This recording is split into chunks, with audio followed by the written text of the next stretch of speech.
tonight's movie night is going to be on creating the lifelike eyes that everyone always comments about. So the first thing I want to say about eyes is that you want to look at the animal that you're doing the eye of, and you want to get the right colors. Bird eyes are great with this beautiful metallic gold.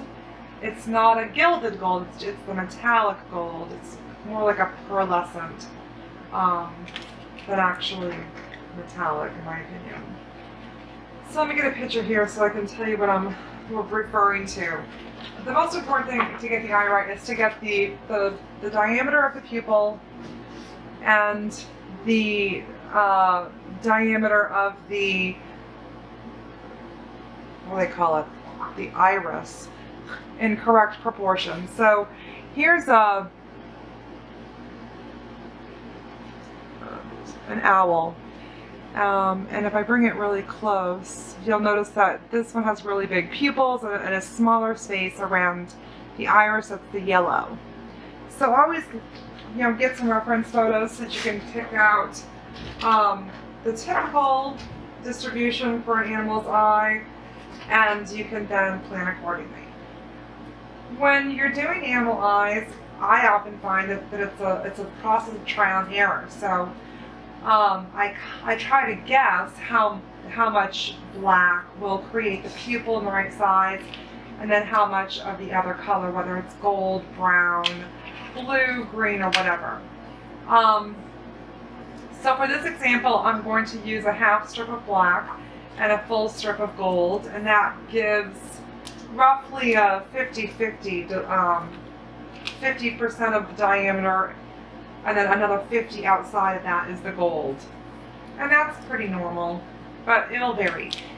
The only downfall to this technique is that you cannot get the feline type pupils, which are more like little marquees. So you can do it like this, and then you can go in and draw a point on each top and bottom to make the diamond shape with a black Sharpie or something, or you can cut a little triangle of paper to do it, whatever you want to do.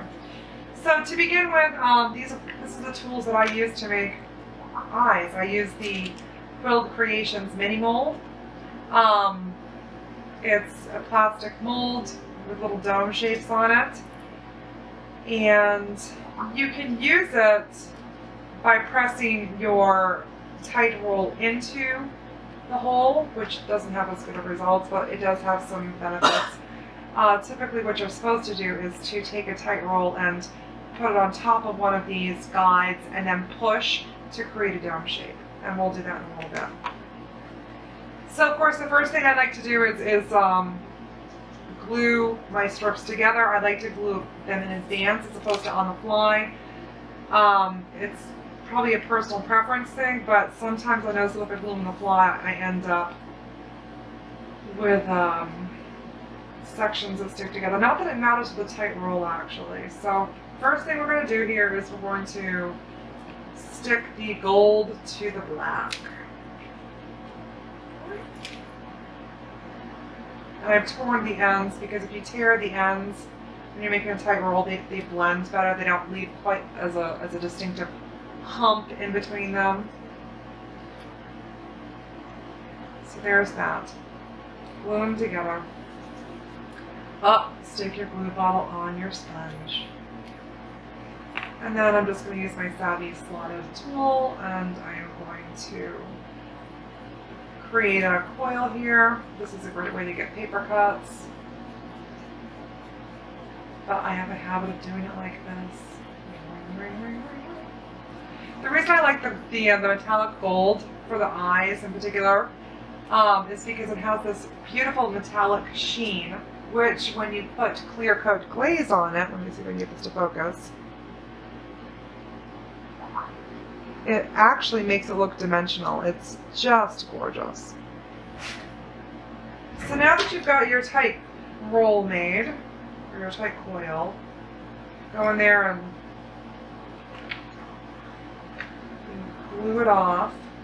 Metallic paper doesn't tend to glue as readily as regular paper, so I like to hold it for a few extra seconds just to make sure, otherwise sometimes they pop apart and so with your hand about. So there's my tight coil.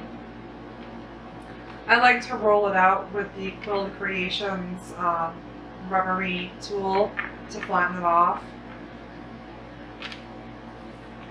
And the next thing we do here is to get our mini mold out and find, this is, see that B, or number B, or letter B, the roll is actually quite a bit larger than the diameter of that, so I'm going to use C. You just pop it on C, press it down. If you have glue in your fingers, this is a really bad spot to accidentally get transfer glue all over the black, and black picks up glue like crazy, so just be aware of that. So anyways, I've pressed out my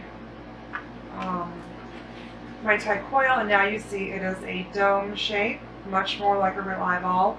The interior is concave. I like to go in and glue the interior so that in case I put some pressure on it, it doesn't end up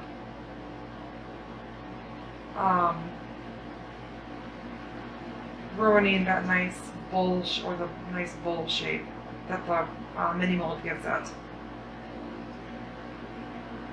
So anyways, what I do is I let this dry for a few minutes because I do put it on kind of thick. It helps it hold its shape, so I set it down like that. The next thing that I do, and I'm going to get a piece of scrap stuff here that I've already used for this purpose. So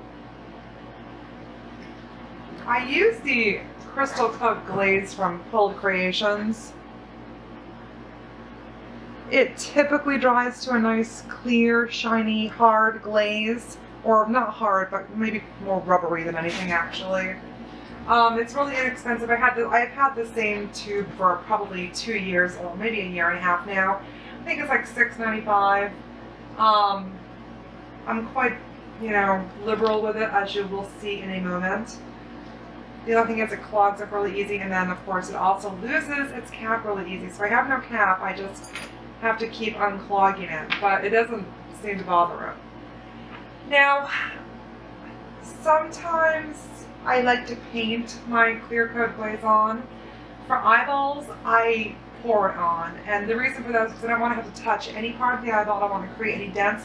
I want a solid, smooth, glossy coat that doesn't have any dents or impressions or brush marks or any debris in it.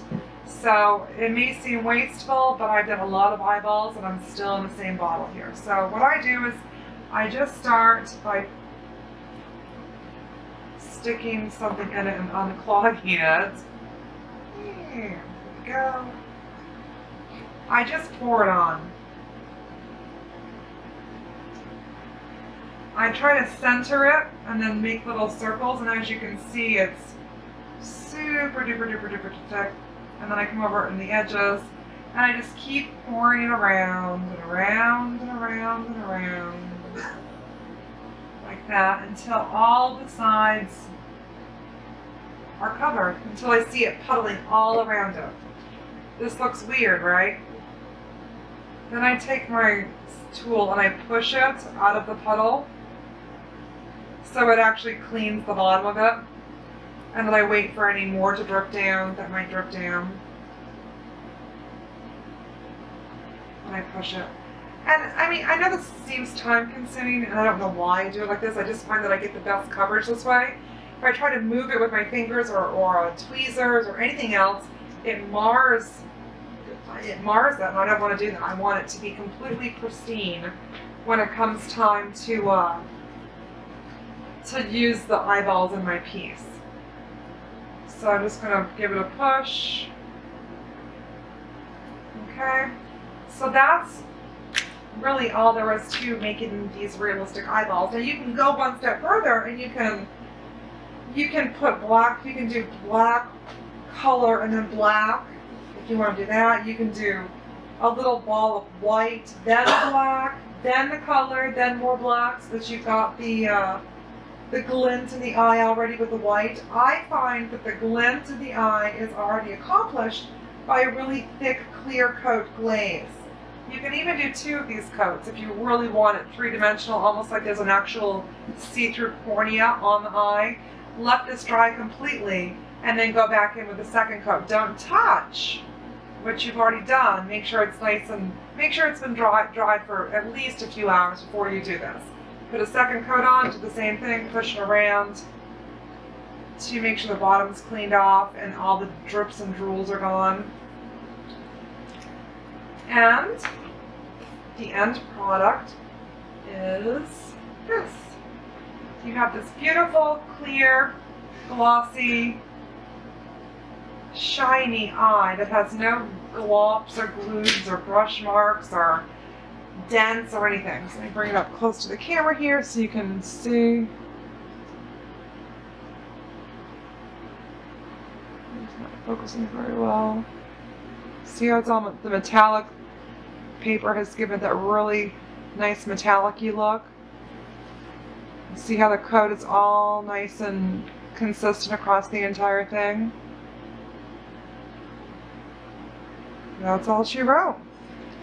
That is how to make realistic eyeballs. You can get creative, like I said. You can go in and use a Sharpie, like pretend that this is a Sharpie, and you can put some black here and black here and black here, little triangles, to create that marquee-shaped pupil like a cat would have. I think some horses have oddly shaped pupils and other types of animals. But I don't think you can go wrong just making a straight round pupil. People will understand it's an eye. It'll still look more realistic than just a tight coil that hasn't been domed out, and it will look more realistic than a tight coil that's been domed that has not been glazed. So, but don't touch these for several hours after you've done this to them, or else it will bung it up and they won't look as nice. Your fingerprints will transfer onto it, so I would always recommend never touching them along the top. Always touch them by the base. Now that I have 2 eyeballs, I'm going to have to find something to make out of them. So I'll have to get some suggestions there for our yellow-eyed creatures. I'm kind of thinking, well, the what's it called? Ring-tailed lemur has very large eyes, so they have a very small pupil, very large iris, so that wouldn't work for them. I'm going to save these babies for later. I saved my eyeballs. This is like one of 2 cat eyes. I can't find the other one at the moment. But I actually didn't do a black in the center with paper. I actually did a solid green coil, and then I used a black micron to draw the pupil.